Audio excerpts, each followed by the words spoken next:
What's poppin', y'all? New Maven, Wrestler's Bust, Wrestler's Myth. Let's see what happens. Raven, a former WWE wrestler, and today we're going to be busting some WWE myths. WWE wrestlers get paid more for bleeding or performing high-risk stunts during matches. The main determining factor when it comes to pay in a wrestling match during my time was your position on the card. Obviously, if you're wrestling in one of the first 2-3 matches of the night, you're going to get paid a little bit less. If you're in the mid tier, you're going to get paid a little bit more. And if you're one of the top 2 matches, that means you're a top guy and you're going to get paid top guy money. There is one exception, and that exception was danger. If you went out and took a hellacious bump, or if you did something that was just crazy at the time, we could expect to see an increase in our salaries. We could expect to see an increase in our pay for that event. I know for a fact, talking to Devon, asking him about those legendary TLC matches, and finally mustering up the nerve, asking him, man, what'd you get for those?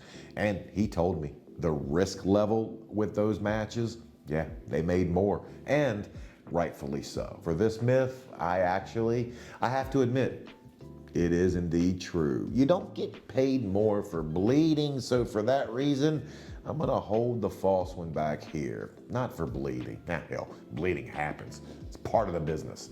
Older wrestlers would use younger wrestlers to help them pass drug tests. Not gonna go into this because I am not a tattletale. Yeah, I was gonna say, I think I've heard wrestlers get injured on purpose to take time off. It is tough to be on the road. It's just a grind. Heard that too. And when you're on the road, you don't have an off season. You're away from your family. And for some of the top guys, I've mentioned John Cena before, but the one thing you learn early in your career is once you're taking off television, it's not like that 10 minutes that you were gonna wrestle is just held open with a picture of you saying, we can't wait till this asshole gets back. No, they're gonna put someone else in that spot, and you never know. That person might be the superstar of a lifetime. They might get over more than you, making it easier to forget about you once you come back from injury. Now, that said, if you did get injured, sometimes it was just a way to just appreciate getting some time off. And besides healing an injury, it was a decent level set, as long as the injury wasn't too serious, just to get some time at home, just to sleep in your own bed for a solid few weeks. So for this myth, I have to say it's busted, it's false. I never knew one person that got injured on purpose just to get time off. Those spots on that roster, man, they're coveted.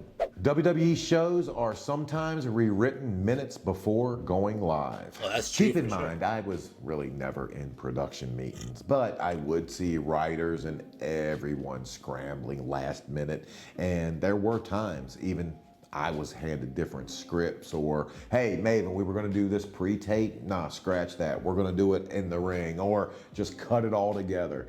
You have to be able to move on the fly. Sometimes timing might not work out, or just whatever might happen. But this one, it's actually true. A live show, it's chaos, but it's organized chaos, that I will give them.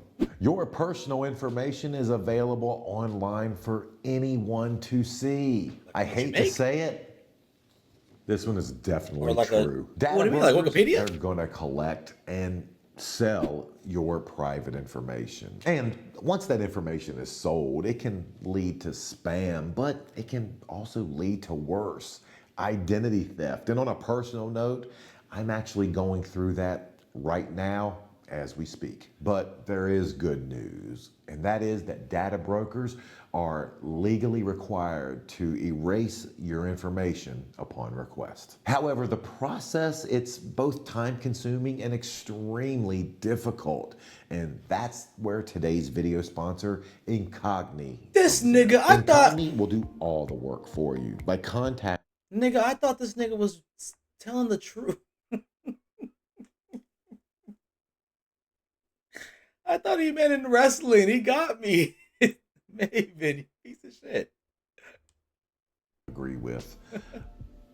I think they do care. I know he doesn't care about the health and safety of its wrestlers. My answer you probably won't agree with. I think they do care. I know They care probably about that the top talent. anytime I was injured during my time, did they want me to perform? Obviously they did, but the moment they knew I was injured, they didn't fight me on it. The night I broke my elbow in Des Moines wrestling Matt Hardy. Again, I come off a move I'd done 1,000 times, a high cross body, Matt ducks under, I land, and when I land, I just landed wrong and it shattered my elbow. And I would find myself 3 days later getting surgery on this elbow. I went and told the agents, man, I think I messed my elbow up. And they told me, sleep on it tonight, let us know tomorrow if you can go. Because sometimes you just might have a bruise, you just need to work out and you can actually wrestle. Go to the show the next day, had my arm literally strapped to my side. I couldn't even move it. And they immediately, we're sending you home. And I had a flight home directly, an appointment with my orthopedist on Monday, and was in surgery on Tuesday. So damn, that's what's up. that doesn't happen without some sort of caring. I mean, do I think they cared about Maven Huffman, the human being? I don't know, probably not. But do I think they cared about Maven Huffman, the investment? More than likely, yes. But I still have to say that this one is false, because whether they cared about me as a person or as an investment, they still cared. WWE wrestlers leak insider information to journalists. I'm not gonna say who, so don't ask me. Get mad at me if you want. I'm not a stooge.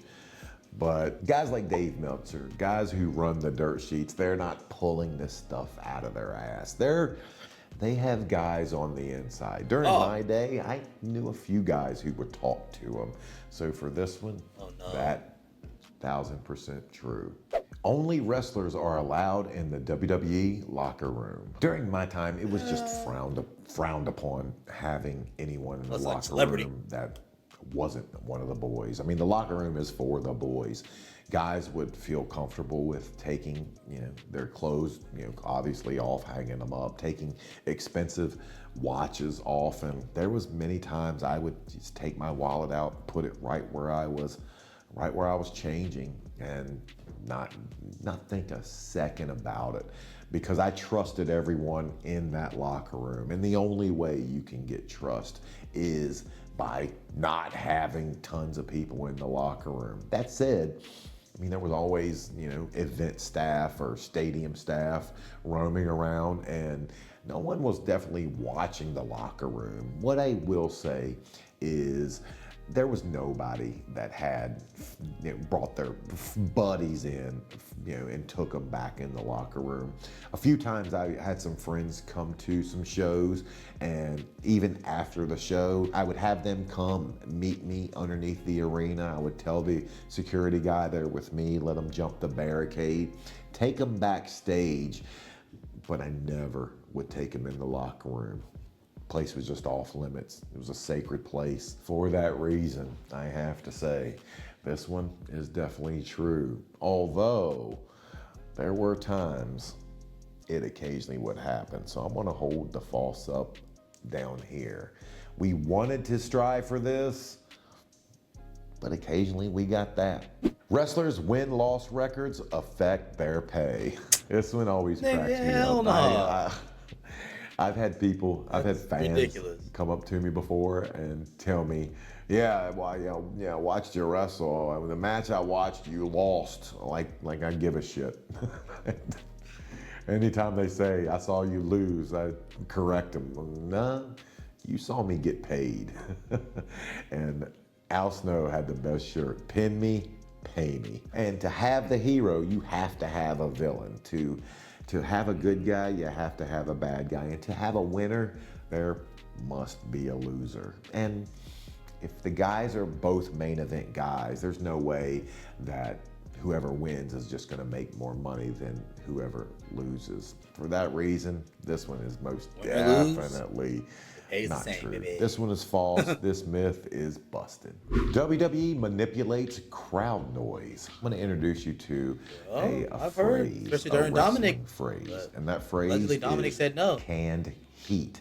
Now, what is canned heat? Occasionally, a crowd or someone's not getting the reaction the truck expected. And the truck can actually manipulate this noise during a live broadcast. They can put any sound they want to be reflective of the audience if they're actually not getting the audience reaction they're looking for. Crazy. They bank on the TV crowd. That's where they're making their money. That's where they're getting these gigantic Sky Rizzy commercials out, and they're getting these huge Chevy ads out, and they are indeed making their bankroll.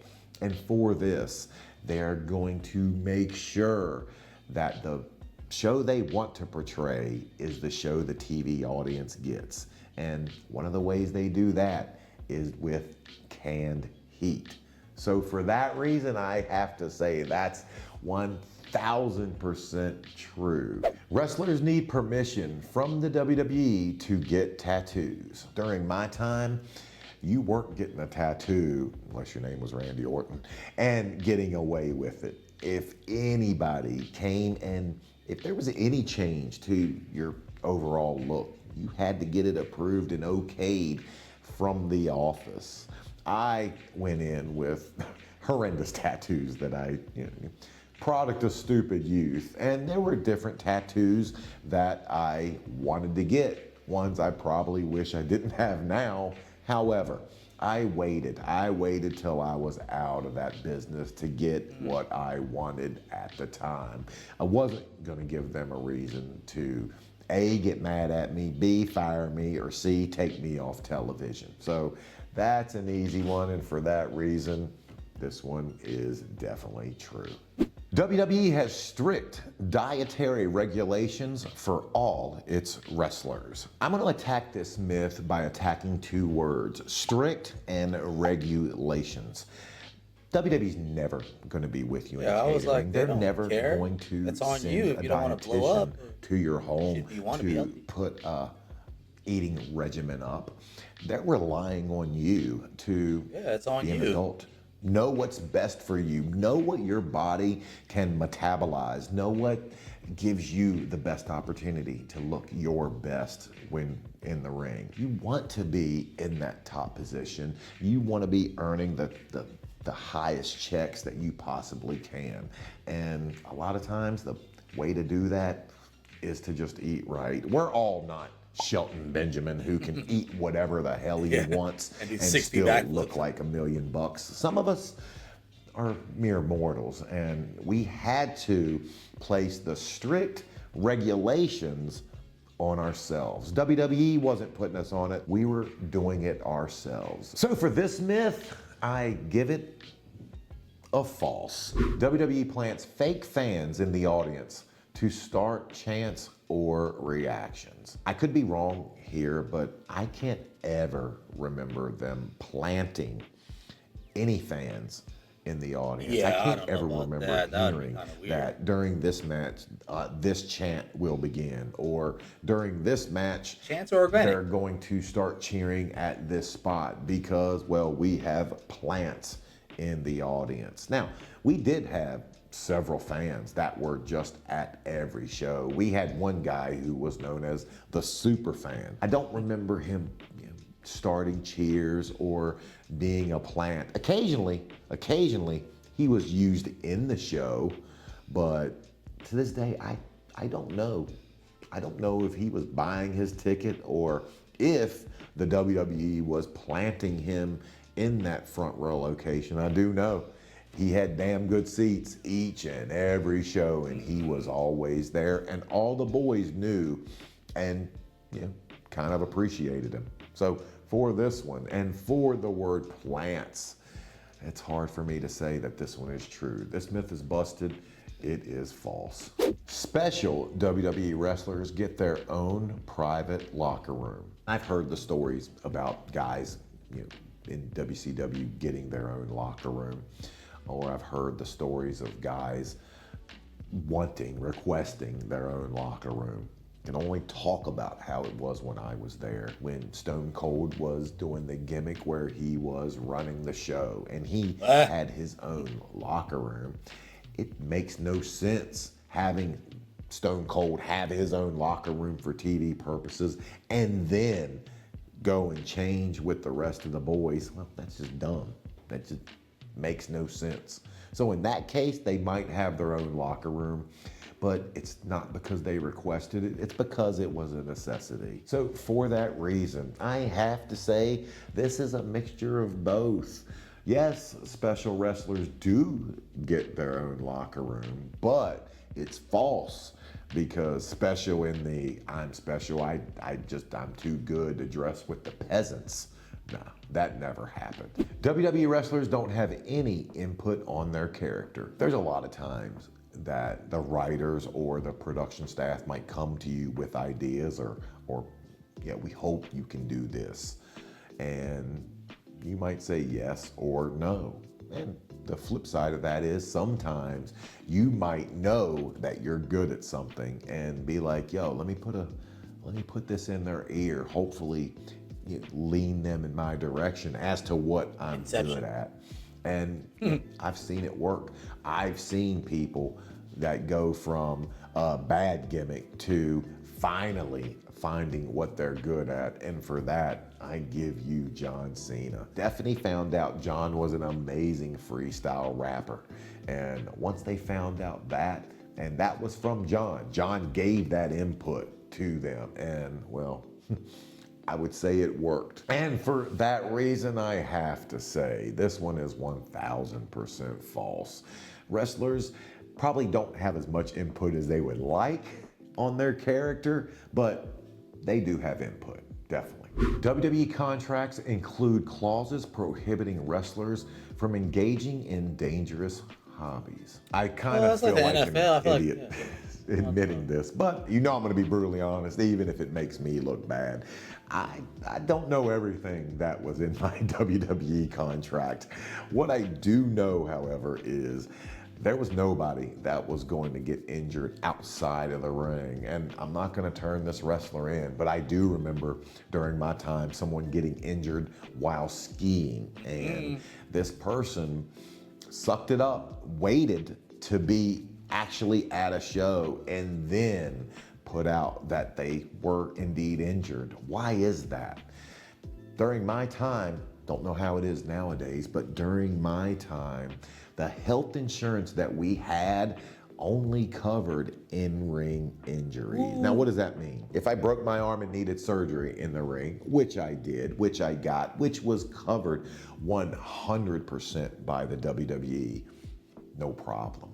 If I was riding my motorcycle down the street, clipped a curb, flipped over, and broke the same elbow, I don't think my health insurance would have covered it. Was that clause in my contract? Hell, it might have been. And if I would have been smart and not a 24-year-old imbecile, I probably would have read it or had someone at least that knew contracts read it and tell me if it was in there. I've been wrong before. I just don't think it's today, but I'm led to believe in every sport that myth is true. WWE will punish wrestlers by sending them back to developmental territories. It's crazy that I've actually witnessed this firsthand. Developmental territories in my day were vastly different than they are now. Now, NXT, it's another form of a television show. So going back there, although it might be a demotion, hell, somebody might see that as just an opportunity to revamp, redo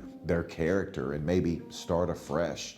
In my day, if you were sent back to OVW, Ohio Valley, or HWA Heartland Wrestling after you'd been up to the big show, there was a reason for it, and it wasn't a good one. It was not the place that you wanted to go.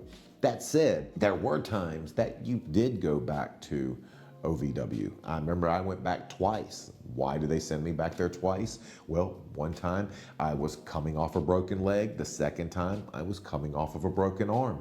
I went down there and mainly to get my wind back. There's no cardio that prepares you for a wrestling match. The only way you can get in wrestling shape is by wrestling. So they know that. They send you back down to get a couple matches under your belt. Obviously, get back used to bumping, get your body back calloused up. But I do remember him sending the Big Show to OVW. And why did they do that? Well, because they were punishing him. Why? I don't know what they were punishing him for. I know Big what Show the seems reasons they said they were, got in but trouble a lot of times. you never know. They might have had different reasons. And to do that, they sent him down to OVW. It seemed to work because he came back a bigger and better star. So for that, I have already to a star. say, this myth, it's actually 100% true. WWE wrestlers can't accept acting roles without company approval. When you're Back when signed I to was them, there, you weren't doing anything, and I mean anything, without company approval. We couldn't even have agents or managers. That was a no-go. And it was always crazy to me because we're independent contractors. Now, again, there's always gonna be someone that bucks the trend. There's always gonna be someone who is more important than everyone else, and that's just hell, the fact of the matter. So you were always gonna have your Rocks and your Austins who, I don't know for a fact, but I'm assuming they probably had managers, agents that were getting them work. But I would feel comfortable stepping out on a pretty damn sturdy limb saying any work those men got them, it was still with the WWE's approval. You weren't doing anything, and I mean anything, without the say-so from the office. And occasionally, people did think that they got too big for the company. I remember China leaving and people thinking she was probably going to be the next one to step in the Hollywood spotlight. And for whatever reason, it just didn't happen. And she found out that having millions of eyeballs on her 2 times a week on live television was probably the best place for her. Vince knew this. The top brass knew this. And the company had you exactly where they wanted you. And that was with your back up against the wall. So for this reason, you know it. This myth is true. WWE wrestlers get to choose their entrance music. Depending on where you are in the card, depending on your worth within the company, you might have a say. If you're obviously a John Cena who can produce your own entrance music, what John Cena does rap that's himself. the absolute I just thought best of that. scenario imaginable. If you're a guy like me and had to go out to anything He's they rapping his gave own you song. and had to be happy with it, hell, they could have had the keyboard cat playing my entrance music, and guess what? There was nothing I could have said about it. So for that, I'm giving it a false. But I'm quickly putting the false away because, like I mentioned, there are the John Cenas of the world. And for that, I'm also CM Punk with giving Paul it a personality. true. Is Wrestler's Court real? As a matter Hell of fact, yeah. it is. And to find out all about it, watch the video on screen. Hell yeah. A veces necesitas que tu camisa sirva para algo. Another great video by Maven, man. Go get that boy a subscribe, man. Give me a subscribe.